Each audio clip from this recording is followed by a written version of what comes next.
नमस्कार दोस्तों, OCN network में आपका स्वागत।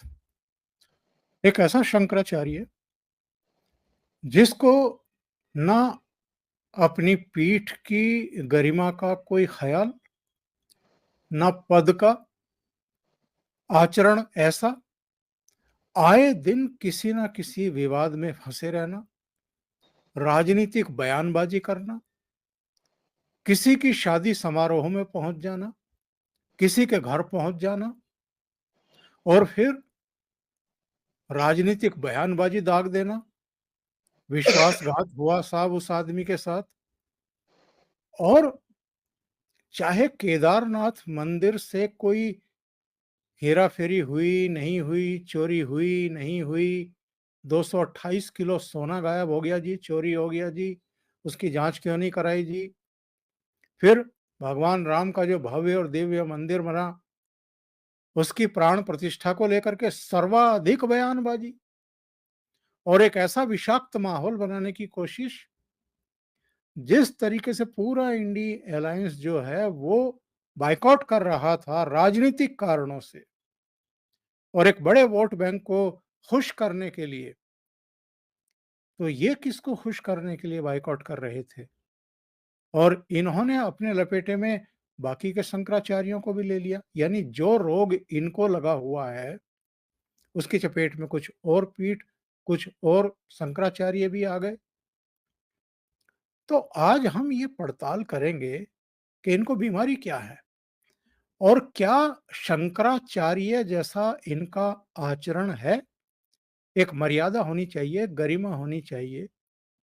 उन सारी सीमाओं को लांघ करके जिस तरह की ये बातें करते हैं और जिस तरह की बहसबाजी शुरू कर देते हैं मीडिया के साथ भी, आपने इनके अलावा किसी और शंकराचार्य को इस तरह का आचरण करते हुए देखा है? हालांकि इनके पूर्ववर्ती स्वरूपानंद सरस्वती भी घोषित रूप से कांग्रेसी माने जाते थे, लेकिन उस तरह की बयानबाजी कभी उनकी तरफ से भी देखने सुनने को नहीं मिली है। मैं तो व्यक्तिगत रूप से भी स्वरूपानंद सरस्वती से मेरठ में मिला था। उनका झुकाव था, लेकिन इस तरह की कटु बयानबाजी, तो बड़े सवाल हैं। इन सवालों के जवाब तलाश करने के लिए आज सीधे चलते हैं, अनुपम मिश्रा जी के साथ जुड़ते हैं और उन्हीं से जानते हैं साहब। अनुपम जी, बहुत स्वागत है आपका। नमस्कार। थोड़ा-सा इन नमस्कार सर। शंकराचार्य जी पर पहले तो रोशनी डालिए साहब और उसके बाद इनकी जो बयानबाजी है, उस पर हम एक-एक करके चर्चा करेंगे। देखिए, अभिमुक्तेश्वरानंद पे बहुत ढेर सारी बातें हो सकती हैं। हम उनकी सबसे लेटेस्ट बात को लेकर चलें। वो मंदिर में, केदारनाथ मंदिर में सोना चोरी होने के अलावा वो मातोश्री जाते हैं, उद्धव ठाकरे से मुलाकात करते हैं और कहते हैं मेरे दिल को चैन तब तक नहीं आएगा जब तक उद्धव ठाकरे को मैं दोबारा मुख्यमंत्री की कुर्सी पर ना देखूं। मेरा दावा है ओंकार जी, आज तक किसी शंकराचार्य छोड़े, किसी छोटे मोटे धर्माचार्य ने भी ऐसा बयान नहीं दिया। अब इनका सिर्फ इतना बाकी रह गया है कि चुनावी रैली में जाके भाषण दें या फिर ये कांग्रेस का रोड शो निकालें। इसके अलावा सब कर दिया है। कुंभ मेले में मेरी 2 बार स्वरूपानंद सरस्वती महाराज जी से मुलाकात हुई थी। स्वरूपानंद सरस्वती जो इनके गुरु थे, तो मैंने उनको प्रणाम किया 2 बार। एक जमाने में यहाँ मेयर साहब भी थे हमारे साथ प्रयागराज के, और मैंने उनसे कहा कि साहब, मैं आपको नहीं, उस गद्दी को प्रणाम कर रहा हूं जो आदि शंकराचार्य ने बनाई थी। तो खैर उनमें इतना बड़प्पन था कि हंसने लगे। उन्होंने मुझसे नाराजगी व्यक्त नहीं की, प्रसाद दिया और चरणामृत सब। तो बहरहाल, पर मैंने कहा कि साहब इसको अन्यथा ना लें, मैं आपको कांग्रेसी शंकराचार्य मानता हूं और मेरा बिल्कुल। अपना है कि अजय, पुरानी बात हो गई साहब। तब तक तो नरेंद्र मोदी कहीं दूर दूर तक नहीं थे। मैं आपको 2001 की बात बता रहा हूं। तो मैंने कहा साहब, मैं आपको नहीं, आप उस गद्दी को प्रणाम करता हूं जो आदि शंकराचार्य ने स्थापित की थी। और मेरे लिए वो गद्दी, वो पीठ पूजनीय है। आपको मैं अपना गुरु मानने को तैयार नहीं हूं। तो जब मेरी दोबारा उनसे मुलाकात हुई तो उनको पिछली मुलाकात याद थी, तो उन्होंने कहा गद्दी को प्रणाम कर लीजिए। तो बहरहाल उनके अंदर फिर भी एक बड़प्पन नजर आता था, हालांकि वो खांटी कांग्रेसी एक शंकराचार्य थे। बिल्कुल। जहां तक अभी मुक्तेश्वरानंद की बात है, बहुत ध्यान से सुनिए जो मैं बताने जा रहा हूँ कार्य, चूंकि ये सब आंखों देखा है मेरा रियल टाइम। स्वामी स्वरूपानंद सरस्वती ने, ठीक है इनके राइट हैंड शिष्य थे, कुछ लोग रिश्तेदारी भी बताते हैं, पर स्वरूपानंद सरस्वती को इस बात का आइडिया था, उन्होंने अपने जीते जी अपना उत्तराधिकारी घोषित नहीं किया। और सामान्य तौर पे सारे शंकराचार्य अपने जीते जी अगला शंकराचार्य ही घोषित नहीं करते हैं, उनका अभिषेक भी कर देते हैं। यहां तो अभिषेक करना तो दूर की बात थी, उन्होंने उत्तराधिकारी ही घोषित नहीं किया। वो तो उनके जाने के बाद तो उनकी विरासत लेके, तो बिल लेके, तमाम तरह के उससे ये शंकराचार्य बन गए, मुकदमा हो गया। आज भी तमाम लोग इनको मानते हैं तो तमाम लोग नहीं मानते हैं।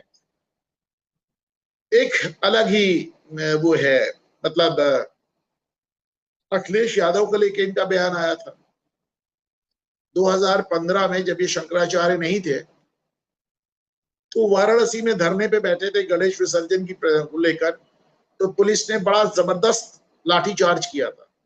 उसमें भी मेरी इनसे शिकायत थी कि साहब इन्होंने बच्चों को आगे कर दिया, इन्होंने गुरुकुल के बच्चों को आगे कर दिया, बच्चों की बड़ी पिटाई हुई। और उसके बाद जब अखिलेश यादव ने इनसे माफी मांगी तो उन्होंने कहा कि साहब अखिलेश शरणागत हो गए, तो अब तो उनको माफ करने के अलावा मेरे पास कोई चारा ही नहीं। तो लाठी खा के भी अखिलेश को माफ कर दिया, राहुल गांधी को हिंदुत्व का सर्टिफिकेट दे दिया, उद्धव ठाकरे को अगला मुख्यमंत्री बता दिया। और इसके पहले मैंने शंकराचार्यों को उद्योगपतियों की शादी में भी जाते नहीं देखा।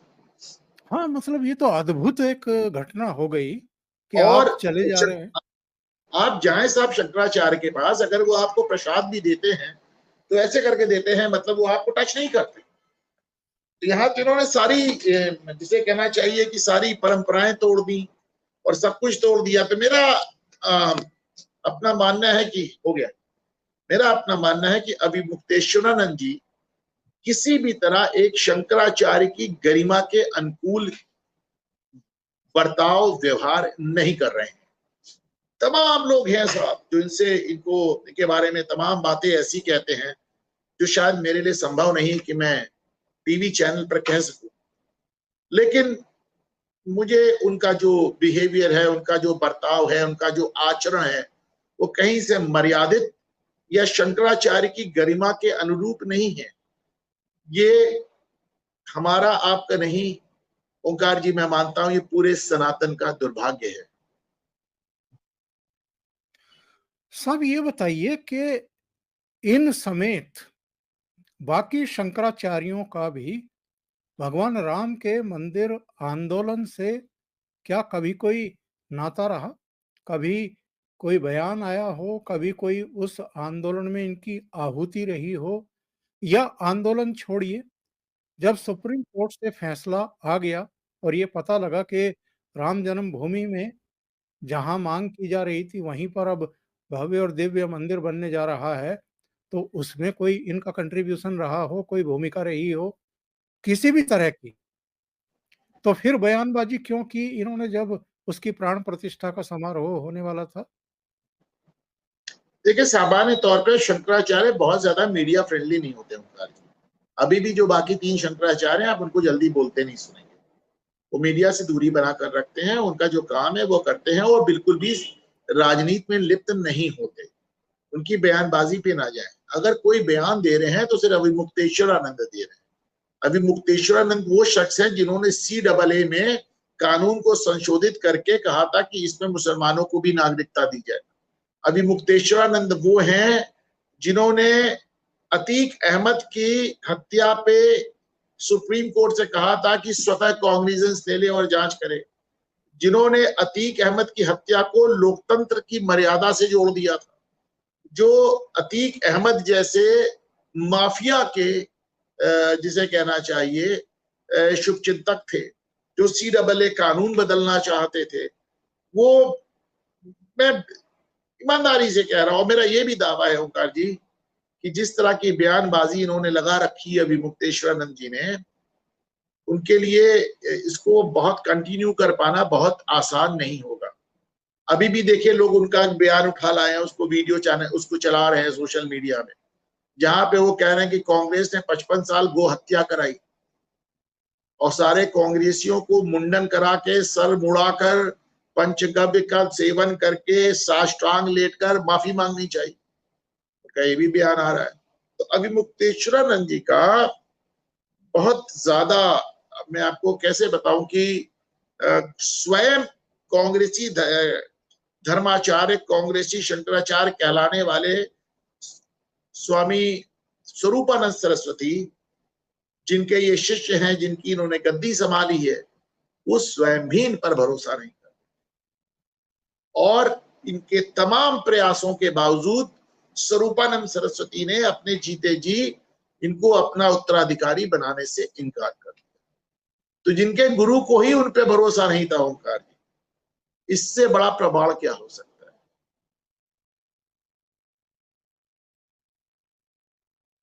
क्या आपको नहीं लगता कि उद्धव ठाकरे के घर जाकर के इन्होंने अपनी दो कौड़ी की कर ली है? और लोग अब सवाल खड़े कर रहे हैं कि जब पालघर में 2 निर्दोष साधु संतों की लिंचिंग कर दी गई थी, उनके ड्राइवर की हत्या कर दी गई थी, तब भी इन्होंने कोई बयान नहीं दिया था और अब ये उद्धव ठाकरे की वकालत कर रहे हैं, बल्कि लोग तो इसे सवाल सब उठा उद्धव रहे ठाकरे हैं। से ना जोड़ें, इसको ये देखें कि पालघर की लिंचिंग में साधुओं की हत्याओं में खामोश थे और अतीक अहमद की हत्या पे ये सुप्रीम कोर्ट से जुडिशियल इंटरवेंशन चाह रहे हैं। ये आपको एक दो विपरीत ध्रुव नजर आएंगे कि पालघर में साधुओं की लिंचिंग, उनकी हत्या पर खामोश रहने वाले शख्स अतीक अहमद को न्याय दिलाने निकले थे। मेरे ख्याल से इससे ज्यादा इनके चरित्र की मीमांसा नहीं हो सकती। और इनको ये सूचना कहां से मिल गई कि साहब केदारनाथ मंदिर से 228 किलो सोना चोरी हो गया और सरकार जांच नहीं करा रही, सब चुप्पी साधे बैठे हैं? इस तरह की बयानबाजी का, जो एकदम निराधार है, बल्कि मंदिर कमेटी के चेयरमैन ने तो, ट्रस्ट के चेयरमैन ने तो इनको चुनौती दे दी कि आप सबूत दीजिए कि 228 किलो सोना या 1 किलो सोना या 1 ग्राम सोना भी वहां से चोरी हुआ है। ऐसा ये इनका नया आरोप नहीं है, पहले भी आरोप लगा चुके हैं। मेरे पास इस समय तुरंत तैयार नहीं है, वरना मैं आपको दिखाता कि किस किस लेवल पे सिक्योरिटी बरती गई, BHU से लेकर PMO तक, ASI से लेकर कलेक्टर तक, कितने लेवल के अधिकारी वहां लगे थे इस सोने की परत चढ़ाने के लिए। ये उसी तरह का आरोप है ओंकार जी, जैसे कहा जाता है कि EVM से वोट चोरी हो रहा है, उसी तरह का आरोप है। सारे साक्ष्य, सारे तथ्य, सारे सबूत, सारे सेफगार्ड, सारे मेजर सब बेकार, हम कह रहे हैं। और आप सोच के देखें, आप इमेजिन करके देखें कि केदारनाथ जैसी पीठ को विवादित बनाना कितना अक्षम्य अपराध है ओंकार जी, वो भी उस शख्स द्वारा जो स्वयंभू शंकराचार्य।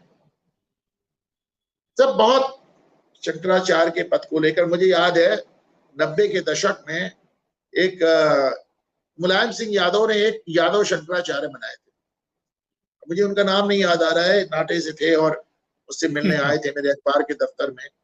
तो मतलब वो बहुत ही छोटे कद के थे और वो सोफे पे बैठते तो उनके पैर जमीन पे नहीं पहुंचते थे, तो और ताली बजा के जिस तरह वो लौट कर हंसते थे तो कॉमेडियन टाइप लगते थे। तो कुछ दिन वो भी स्वयंभू शंकराचार्य थे, कुछ और भी शंकराचार्य हुए।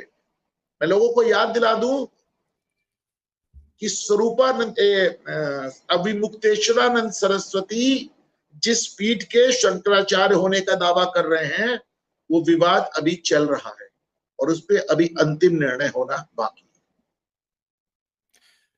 अब आप ये देखिए साहब, एक तो ये कैरेक्टर है जिनका आचरण भी, जिनका कुल मिलाकर के तौर तरीका भी कि कब्जा कर लीजिए पीठ पर, जबरन अपने आप को शंकराचार्य घोषित कर दीजिए। साहब और एक सेकंड तो साहब माफी चाहता हूँ ओंकार जी, इनके गुरु ने भी लगातार 2 पीठ पर कब्जा करके रखा था, स्वरूपानंद सरस्वती ने भी। उन्होंने भी बड़े लंबे समय तक, मरते दम तक दोनों पीठ अपने अंडर में रखी। ये शंकराचार्यों का आचरण नहीं है कि आप 2-2 पीठों पर कब्जा कर लें। दूसरी पीठ पर एक और शंकराचार्य आने चाहिए थे, उनके जाने के बाद ही आए। इनके गुरु भी 2 सीटों पर कब्जा किए हुए थे। अभी मुक्तेश्वरानंद कुछ नया नहीं कर रहे हैं। सही कह रहे हैं। ये नहीं बताइए सर। आप देखिए सर, आप हंस रहे हैं, लेकिन मैं ये सब बातें बड़े भारी हृदय से कह रहा हूं। मैं एक शुद्ध सनातनी व्यक्ति हूं, और शंकराचार्य के पद पर बैठे हुए लोगों द्वारा जब मैं सनातन की धज्जियां उड़ते देखता हूं तो मुझे बड़ा कष्ट होता है उनका। नहीं, क्या इनको ये पता नहीं है कि शंकराचार्य का मूल दायित्व क्या है, भूमिका क्या रही है, महत्व क्या रहा है? अब आप मुझे प्रवोक कर रहे हो ओंकार जी। मैं चूंकि अभी मुक्तेश्वरानंद जी को व्यक्तिगत रूप से जानता हूं, मैं दावा कर सकता हूं कि जिन धर्म शास्त्रों को एक शंकराचार्य को पढ़ना आवश्यक है, अभी मुक्तेश्वरानंद ने उनको भी नहीं पढ़ा है। उनकी वो योग्यता ही नहीं है जिस पद पर वो बैठे हैं। वो उस पद पर बैठकर जिस तरह की राजनीति कर रहे हैं, वो सिर्फ एक खांटी पॉलिटिशियन ही कर सकता है। तमाम लोग मुझसे नाराज हो जाएंगे कि मैं शंकराचार्य को लेकर ऐसा कह रहा हूं, पर आप समझें, मैं सनातन का दोषी नहीं हूं, मैं सनातन को चोट नहीं पहुंचा रहा हूं। ये वो लोग हैं जो कि अयोग्य होते हुए इतने बड़े पद पर बैठे हैं, वो चोट पहुंचा रहे हैं। शंकराचार्य के पद पर बैठ के अगर आप CAA कानून में चेंज चाहते हैं, शंकराचार्य के पद पे बैठ के अगर आप अतीक अहमद को बचाना चाहते हैं, शंकराचार्य के पद पर बैठ के अगर आप उद्योगपतियों की शादियों में जाते हैं, शंकराचार्य के पद पे बैठ के यदि आप पॉलिटिकल लीडर्स के घर जाते हैं और ये भी बयान देते हैं कि जब तक ये मुख्यमंत्री नहीं बन जाएंगे मेरे हृदय को शांति नहीं मिलेगी, शंकराचार्य के पद पे बैठकर अगर आप लाठी चार्ज कराने वाले नेताओं को कहते हैं, अभयदान देते हैं, तो ओंकार जी मैं दोनों हाथ जोड़कर क्षमा चाहता हूं। अभी मुक्तेश्वरानंद मेरे शंकराचार्य नहीं। और ये बताइए साहब, इनको बीमारी क्या है? नरेंद्र मोदी से इतनी परेशानी क्या है इनको? सर कोई बीमारी भारी परेशानी नहीं है। इन्होंने सब एक जमाने से एक पॉलिटिकल साइड ले रखा। देखिए इसको समझिए, स्वरूपानंद सरस्वती जिस जमाने में कांग्रेसी शंकराचार्य कहलाते थे, उस समय भाजपा थी नहीं, उस समय भाजपा थी ही नहीं, और वो पूरी तरह कांग्रेस से जुड़े हुए थे। ये उनके शिष्य थे जमाने से, तो ये भी जाहिर है जुड़ गए। अब आपके चैनल में कोई आपका कोई सहयोगी हो तो वो उन्हीं लोगों से जुड़ जाएगा जिनसे आप जुड़े हुए, तो वे उनसे जुड़ गए। और एक घटना अवश्य ऐसी हुई जिसकी वजह से इनको बहुत नाराजगी है। इनको लगता है कि राम मंदिर प्राण प्रतिष्ठा समारोह में शंकराचार्यों को वो स्थान नहीं मिला जो मिलना चाहिए। इसमें क्या सच्चाई है? क्या देखिए सबके सच्चाई पैर पकड़ने नहीं, क्या सबके पैर पकड़ने जाते नरेंद्र मोदी व्यक्तिगत रूप से के साथ, चलिए आप लोग वहां आशीर्वाद देने के लिए उपस्थित रहिए? नहीं। देखिए ओंकार जी, इस पे पहले भी बात हो चुकी है। मुझे लगता है कि शायद मेरे मत से आप सहमत नहीं है सर, लेकिन मेरा अपना मत ये है कि राम मंदिर जैसे मंदिर की प्राण प्रतिष्ठा समारोह एक पॉलिटिकल आदमी के हाथ ना होकर धर्माचार्यों के हाथ ही होनी चाहिए थी। ये मेरा अपना निजी मत है। वो अलग बात है कि इन धर्माचार्यों के पद पर जो लोग बैठे हुए हैं वो खुद ही इतने राजनीतिक हो चुके हैं कि उनमें और किसी एक खाटी पॉलिटिशियन में बहुत फर्क नहीं पड़ा है।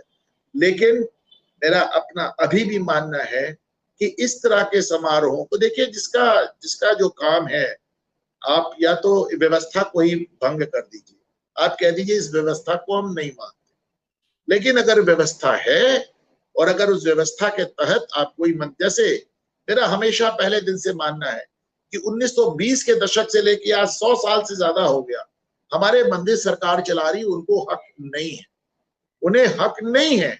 जब आप मस्जिद आजाद कर सकते हो, गुरुद्वारा आजाद कर सकते हो, चर्च आजाद कर सकते हो, तो हिंदू मंदिरों पर कब्जा करने का आपका हक नहीं है, नहीं है, नहीं है।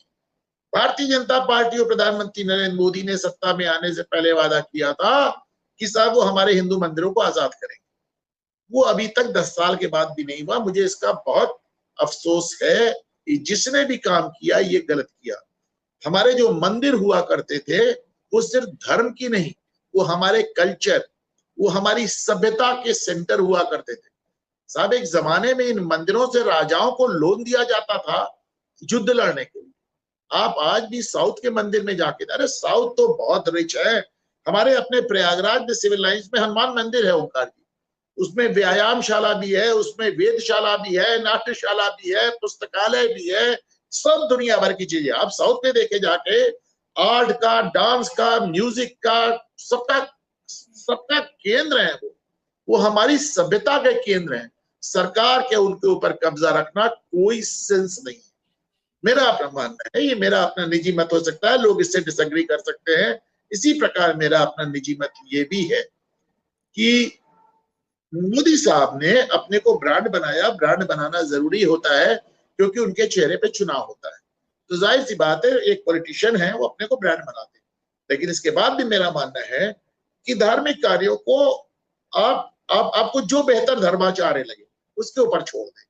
नहीं कहता हूं मुक्तेश्वरानंद को बुलाइए, नहीं कहता हूं स्वरूपानंद सरस्वती को बुलाइए, आप कांची से बुला लीजिए, आप पूरी जहां से आपकी इच्छा हो बुला लीजिए। लेकिन मेरा अपना मानना है कि हाँ कुछ काम है जो किसी के लिए बने हैं। जैसे मैंने एक ट्वीट किया है साहब, मैंने एक ट्वीट किया है, उसमें अभी मुक्तेश्वरानंद ये बयान दे रहे हैं कि पॉलिटिकल लोग अगर धर्म में घालमेल करेंगे तो फिर मुझे राजनीति करने से कैसे रोका जाएगा। तो मैंने कहा था पॉलिटिकल लोग तो घोटाला भी कर रहे हैं, तुम भी घोटाला करो बैठ के। ये कौन सी बात हुई? एकदम बेसिर पैर की बात है कि अगर पॉलिटिकल लोग धर्म की राजनीति करेंगे मैं तो राजनीति का धर्म निभाऊंगा। उनको कोई हक नहीं है राजनीति में आने, कोई भी हक नहीं है। जिसका जो काम है ओंकार जी वही करे। मेरा कहना ये है, आपके दूसरे पॉइंट से बिल्कुल मैं 100% सहमत हूं कि जो ये आधिपत्य है मंदिरों पर वो तो सरकार का नियंत्रण बिल्कुल खत्म हो जाना चाहिए।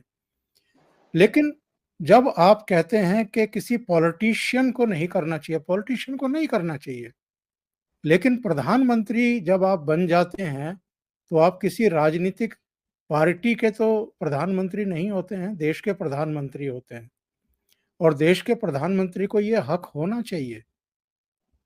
और अगर मंदिर कमेटी चाह रही है, दूसरी बात, दूसरा पक्ष इसमें मेरा ये भी है कि साहब एकमात्र ये पॉलिटिकल पार्टी थी जिसने कई अपने घोषणा और संकल्प पत्रों में ये कहा कि हम राम मंदिर निर्माण का मार्ग प्रशस्त करेंगे। इनके अलावा तो कोई दूसरी पॉलिटिकल पार्टी थी नहीं जिसने ये बात कही है। इसके बाद तो कई दूसरी पार्टियां इनके हाँ में हाँ मिलाती हुई दिखाई दी, इंक्लूडिंग शिवसेना वगैरह। देखिए साहब आपने कहा था तो आपको श्रेय मिल भी रहा है।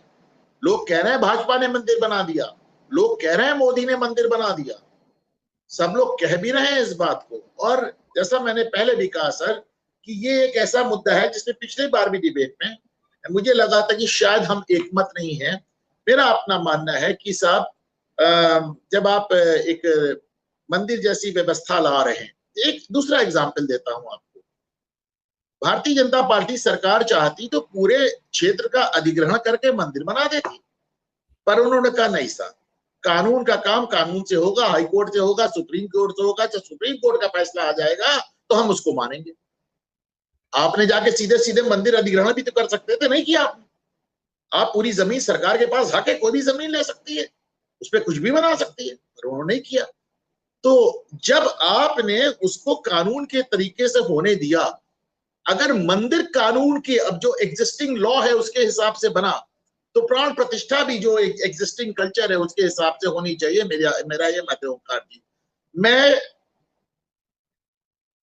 हमेशा कहता हूं कि कोई पत्रकार कितना भी निष्पक्ष क्यों ना हो, उसका कोई ना कोई पार्टी और कोई ना कोई नेता से झुकाव होता है। और मैंने खुलकर इस बात को माना है कि नरेंद्र मोदी ने जो पिछले 10 साल में काम किया और पिछले 70 साल में नहीं। मैंने खुलकर इस बात को माना है कि योगी आदित्यनाथ ने उत्तर प्रदेश में जो लॉ एंड ऑर्डर काम किया है, अगर ये नहीं करते तो उत्तर प्रदेश बिहार के लालू राज की तरफ जा रहा था।